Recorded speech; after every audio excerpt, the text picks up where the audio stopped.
Hello everyone, this is CA Shrejana. I welcome you all to my channel The Commerce Binge. So आज हम क्या करने वाले हैं, आज हम एक इम्पॉर्टेंट चीज़ के बारे में बात करेंगे। मैं ये बताने वाली हूँ आपको कि कई बार ऐसा होता है कि कोई कोई चीज़ें बहुत ही सिंपल होती हैं, ठीक है, जो आपके बुक में दिया, आपके कोर्स में है, बहुत सिंपल चीज़ है, बहुत ही बेसिक पॉइंट्स है, जो आपको लगता है अरे इसमें क्या है, ये तो बहुत ही इजीली हमको समझ में आ गया, आपको समझ आ जाएगा। लेकिन जब आप एग्जाम में जाओगे ना, वो प्रेशर अलग होता है एग्जाम का, वहाँ पर आपसे अक्सर कुछ ऐसी गलतियाँ भी हो जाती हैं जिससे आपके मार्क्स फालतू में कट हो जाएंगे सीरियसली, ठीक है। तो हम ऐसी सीरीज बना रहे हैं हम, जहाँ पर हम आपको ऐसे पॉइंट्स रिमाइंड करेंगे जो आपको एग्जाम के पहले देख करके जाने हैं। भले आपको कितना भी कॉन्फिडेंस हो, लेकिन ये चीज़ें आपको देख कर जानी चाहिए ताकि आपका कोई भी फालतू के मार्क्स एटलीस्ट कट ना हो, ठीक है। तो आज से हम स्टार्ट कर रहे हैं ये सीरीज। आज हम क्या पढ़ेंगे, कुछ इंपॉर्टेंट पॉइंट्स हैं, किस चीज से related, cash and credit transaction से रिलेटेड कुछ इंपॉर्टेंट पॉइंट्स हैं, ठीक है। जब हम जर्नल एंट्रीज करते हैं कैश ट्रांजैक्शन की या फिर क्रेडिट ट्रांजैक्शंस की, तब हमें ये चीजें ध्यान रखनी है, ठीक है। छोटे छोटे वीडियोस होंगे ये, लेकिन आपको देख कर जाना है एग्जाम के पहले, बहुत फायदा होगा, ट्रस्ट को, ठीक है। चलिए स्टार्ट करते हैं। जैसे यहाँ से सबसे पहली चीज, किसी भी ट्रांजैक्शन में अगर आपको ऐसे दिख रहा है कि देयर इज अ सेल और परचेज, ठीक है, कोई सेल या परचेज है,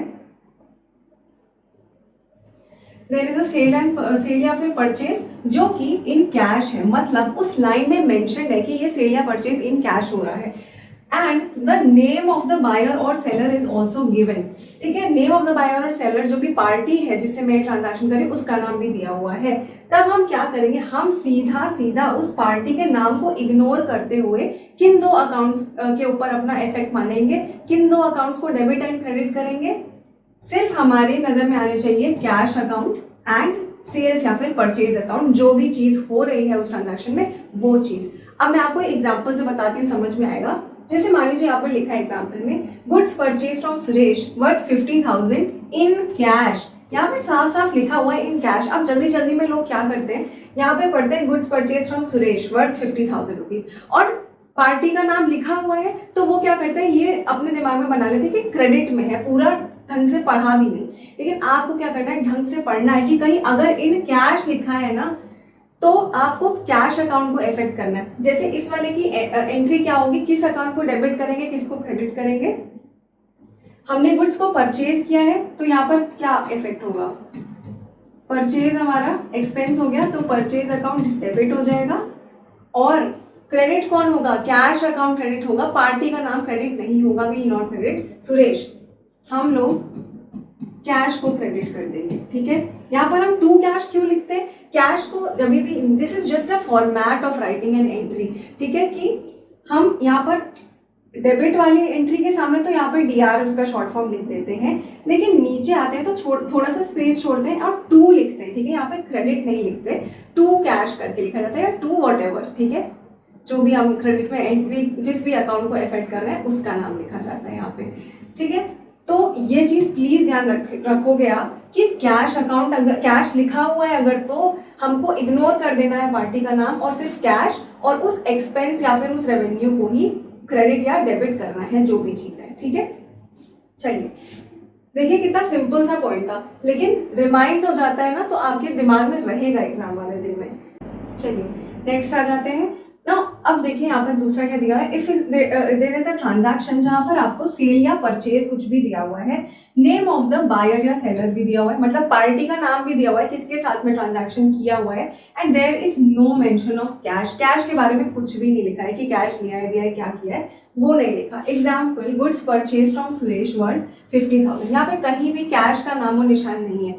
तो अगर सिर्फ आपको सेल या परचेज की बात करिए, अब सेल या परचेज का मतलब कुछ भी हो सकता है, ठीक है, गुड्स भी खरीद सकती हूँ, असेट भी खरीद सकती हूँ, कुछ भी हो सकता है। तो goods purchase from Suresh worth ₹50,000 लिखा है, कैश का मेंशन नहीं है, पार्टी का नाम लिखा हुआ है, सुरेश का नाम लिखा है, तो सीधा सीधा मान लेना कि क्रेडिट वाला केस है, ठीक है। ये बात मान लेंगे आपको, मतलब इसकी एंट्री कैसे करोगे आप, goods purchase from Suresh worth 50,000 rupees. Again मैं यहाँ पे परचेज अकाउंट का यूज करूंगी, ठीक है, गुड्स आ रहे हैं मेरे पास तो डेबिट हो जाएंगे, टू सुरेश हो जाएगा इस बार, ठीक है।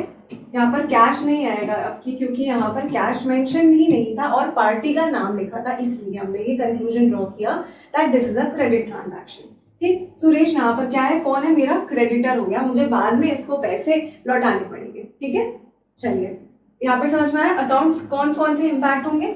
एक तो पार्टी का अकाउंट यानी सुरेश का, और दूसरा सेल्स या परचेज अकाउंट, या फिर अगर आपने कोई असेट बाय किया हुआ है तो आप उस असेट का नाम लिख सकते हो, असेट को डेबिट कर देना। ठीक है, यहाँ पर असेट का नाम डेबिट कर देना। इस वाले केस में भी जब आप लिखोगे ना परचेज अकाउंट की जगह, अगर आपने कोई असेट खरीदा हुआ है, फर्नीचर खरीदा है, बिल्डिंग खरीदी है, तो यहाँ पर बिल्डिंग को डेबिट कर देना। ठीक, दोनों ही केसेस में। तो आप यहाँ पर लिख लो एक बार चाहो तो सेल्स परचेज अकाउंट, या फिर कोई भी असेट भी अगर आपने परचेज किया है तो वो भी आप लिख सकते हो, और यहाँ पर भी लिख लो कोई असेट परचेज किया है तो भी।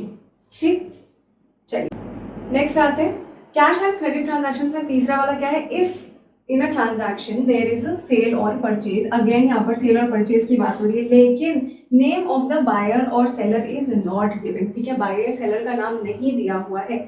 अगेन मैं बता दूं यहाँ पर कोई असेट भी हो सकता है। ठीक है, असेट को हमने परचेज किया है, सिर्फ गुड्स की बात नहीं हो रही, असेट की भी बात हो रही है।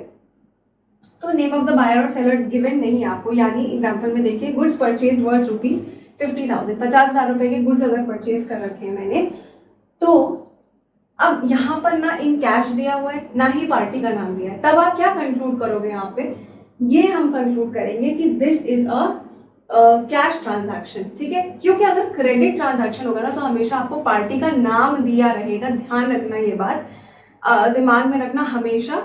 अगर क्रेडिट ट्रांजैक्शन बोलना चाहेगी बुक, आप कोई जो क्वेश्चन है आपका क्रेडिट ट्रांजैक्शन बोलना चाहेगा तो पार्टी का नाम देगा ही देगा।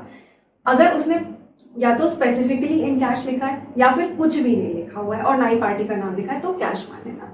ठीक, चलो जैसे यहाँ पे मान लो कि लिखा है गुड्स परचेज वर्थ 50,000, अगेन वही फर्स्ट वाली जो हमने एंट्री करी थी परचेज अकाउंट को डेबिट, और क्योंकि हम अज्यूम कर रहे हैं कि कैश में है तो कैश लिख देंगे यहाँ पर। ठीक, टू कैश क्रेडिट कर देंगे। चलिए आगे आते हैं, पढ़िए इसे। देयर इज अ पेमेंट और रिसीट ऑफ एक्सपेंस और रेवेन्यू। क्या कह रहा है ये, एक सेकेंड, ये बोल रहा है कि किसी भी एक्सपेंस का मैंने या तो पेमेंट किया है या फिर मैंने कोई रेवेन्यू रिसीव करी है, और दूसरी बात क्या दी है, पार्टी का नाम यानी रिसीवर या पेयर का नाम चाहे गिवन हो या ना गिवन हो, अगर मैंने रिसीव या पे कर दिया है तो उस केस में क्या होगा। देखिए जैसे एग्जांपल में rent of ₹20,000 paid to Anand limited, यहाँ पे क्या दिया हुआ है, यहाँ पर एक एक्सपेंस की बात करी हुई है, पेमेंट ऑफ एक्सपेंस। दूसरी बात यहाँ पे बोला हुआ है कि आनंद लिमिटेड को पेमेंट हमने किया है, यानी कि पार्टी का नाम दिया हुआ है। तो इस केस में आप क्या अज्यूम करोगे, पेड टू लिखा रहेगा इस तरीके से अगर ना, तो फिर आपको अज्यूम करना है कि कैश में पेमेंट हो चुका है, पार्टी का नाम दिया है, इसलिए कंफ्यूज बिल्कुल भी मत होना। ठीक है, तो सिंपल एंट्री यहाँ पर क्या बन जाएगी कि रेंट जो है वो मेरा एक्सपेंस है। ठीक है, तो हमेशा एक्सपेंस में क्या होता है, हम कभी पार्टी का नाम तो डेबिट नहीं करते ना, हमेशा एक्सपेंस का नाम डेबिट होता है। तो रेंट अकाउंट, और गया क्या मेरे पास से, कैश चला गया। ठीक है, हमेशा अज्यूम कर लेना कि मैंने ये पूरा पेमेंट कर दिया है। जब ऐसे लिखा हो, सिर्फ ये सिंपल सी लाइन लिखी हो पेड टू, या फिर ऐसे भी हो सकता था rent of ₹20,000 received from Anand limited, अगर ये होता तो यही एंट्री जो है वो उल्टी कर देते हम, cash account debit to rent account, क्योंकि कैश आ रहा होता तब तो कैश डेबिट कर देते, और रेंट क्या होती तब मेरी रेवेन्यू होती, एंड क्रेडिट ऑल रेवेन्यूज वाला रूल यहाँ पर लगकर ये एंट्री पलट जाती। ठीक है, इसीलिए कौन कौन से दो अकाउंट्स इफेक्ट हो रहे हैं, एक तो कैश अकाउंट इफेक्ट होगा और एक्सपेंस का अकाउंट या फिर रेवेन्यू अकाउंट जो भी केस है वो यहाँ पर दूसरा अकाउंट होगा जो कि इफेक्ट होगा। ठीक है, ध्यान से ये भी चीज आप देख लोगे। अब यहाँ पर तो मैंने एक सिंपल सा स्टेटमेंट लिखा है, अगर इसके आगे कुछ ऐसा लिखा है, मान लीजिए कि लिखा है कि rent of ₹20,000 was to be paid to Anand limited, however only 15,000 has been paid as of now, तो हम क्या मान लेंगे 5,000 जो है वो आउटस्टैंडिंग रेंट है अभी भी। ठीक है, तो उस केस में थोड़ा सा और एडिशन होगा इस एंट्री में कि टू कैश के नीचे टू आउटस्टैंडिंग रेंट करके भी 5,000 रुपए का अमाउंट आ जाएगा। टू कैश के सामने 15,000 आएगा, आउटस्टैंडिंग रेंट के सामने 5,000 आएगा, और रेंट अकाउंट डेबिट कितने से होगा 20,000, पूरे 20,000 से। ठीक है, तब ये केस रहेगा। लेकिन आप बस इतनी बात क्रक समझो यहाँ पर कि अगर सिंपल ऐसे लिखा है पेड टू, इसका मतलब पेमेंट हो चुका है, कैश दिया जा चुका है, अब कोई चीज़ बकाया नहीं है जब तक कोई एक्स्ट्रा इन्फॉर्मेशन दी नहीं हो। बस इतना याद रखना है, ठीक। चलिए नेक्स्ट आ जाते हैं। There is an introduction of capital और विड्रॉल ऑफ कैश और गुड्स पर्सनल यूज के लिए। मतलब दो चीजें बोली गई हैं, या तो कैपिटल इंट्रोड्यूस कर रहा है ओनर, ठीक है, या फिर विड्रॉ कर रहा है कैश या गुड्स। इसको एक शब्द में क्या बोल सकते हैं? ड्रॉइंग्स बोल सकते हैं। अगर ओनर कुछ भी कैश या गुड्स को विड्रॉ करता है बिजनेस में से तो उसको हम ड्रॉइंग्स बोलते हैं। तो यानी अगर कैपिटल इंट्रोड्यूस हो रहा है या ड्रॉइंग्स विड्रॉ करी जा रही है तो हम कौन से दो अकाउंट्स को इम्पैक्ट करेंगे? कैश अकाउंट को एंड कैपिटल या ड्रॉइंग्स अकाउंट को। जैसे इस तरीके से आपको दिया रहता है, आपके जो क्वेश्चंस होंगे, Mohan introduce capital of 70,000 in business, इस तरीके से दिया रहेगा, यानी पार्टी का नाम दिया रहेगा ओनर का। तो आप क्या करोगे? मोहन के नाम से कोई अकाउंट नहीं खोलोगे आप कैपिटल अकाउंट या फिर ड्रॉइंग्स अकाउंट के नाम से ही बात करोगे सारी की सारी। जैसे इस वाले में क्या होगा कि हम बिजनेस के पॉइंट ऑफ व्यू से बात करते हैं हमेशा, बिजनेस एंटिटी कॉन्सेप्ट के हिसाब से। तो बिजनेस के पास तो पैसा आ रहा है, राइट, कैश अकाउंट इफेक्ट हो रहा है यानी इस केस में। और दूसरा किसका अकाउंट होगा? टू मोहन नहीं लिखोगे आप कभी भी, टू कैपिटल अकाउंट ही यहाँ पर आप खोलोगे, ठीक है। वाई? बिकॉज कैपिटल अकाउंट जो होता है या फिर for that matter drawings account जो होता है वो एक पर्सनल रिप्रेजेंटेटिव अकाउंट होता है। किसको रिप्रेजेंट करता है? वो ओनर को रिप्रेजेंट करता है, ठीक है। तो हम ओनर के नाम से कभी भी नहीं खोलते हैं कोई भी अकाउंट। हम क्या करते हैं? एक पर्सनल रिप्रेजेंटेटिव अकाउंट का यूज करते हैं उसके लिए, या तो कैपिटल का अकाउंट का या फिर ड्रॉइंग्स अकाउंट का, जो भी चीज हुई है रेस्पेक्टिवली, ठीक है। इसी की जगह अगर मान लीजिए जरूरी नहीं है हमेशा कि कैश के फॉर्म में ही कैपिटल इंट्रोड्यूस किया जाए। मान लीजिए कि कोई फर्नीचर इंट्रोड्यूस कर दिया या फिर कोई भी असेट इंट्रोड्यूस कर दिया कि मोहन के घर में फर्नीचर उसने नया नया ऑलरेडी खरीद रखा था, उसने सोचा घर पे ज़्यादा काम नहीं है तो इसको हम बिजनेस में लगा देते हैं। फर्नीचर बिजनेस में इंट्रोड्यूस हो गया, उसको भी कैपिटल माना जाता है। तो क्या हम एंट्री करेंगे?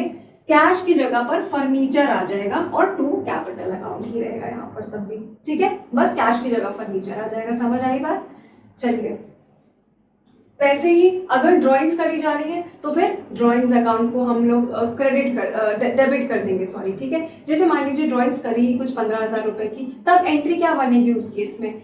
ड्राइंग्स अकाउंट को हम डेबिट कर देते हैं, ठीक है, टू कैश अकाउंट, क्योंकि कैश बिजनेस से जा रहा है 15,000 रुपए, तो drawings account debit to cash. And please remember, drawings कभी भी बिजनेस का एक्सपेंस नहीं माना जाता है। क्यों नहीं माना जाता? बिजनेस का एक्सपेंस क्या है? जो बिजनेस को रन करने के लिए हमने करा हो, पर ड्राइंग्स तो पर्सनल यूज के लिए निकाली ना, तो बिजनेस का एक्सपेंस कैसे मान सकते हो? ठीक, ये बात हमेशा ध्यान रखनी है आपको। चलिए, तो ये सारे पॉइंट्स हमने जो आज कवर किए हैं, इसको आप लास्ट डे पर प्लीज देख कर जाइएगा, बहुत हेल्प मिलेगी आपको, क्योंकि ये वो पॉइंट्स है जहाँ पर आप गड़बड़ कर देते हो अक्सर, ठीक है। So I will see you in the next video. And अगर आपको कोई ऐसे कॉन्सेप्ट जो नहीं समझ में आते, you can ask me in the comment section. मैं उनके ऊपर भी ऐसे वीडियोस बना दूंगी जो लास्ट डे पर आपको देखकर जाना चाहिए। So stay tuned for more such videos and please like this video and share it with your friends. Subscribe my channel so that you do not miss any such videos in future. Thank you so much.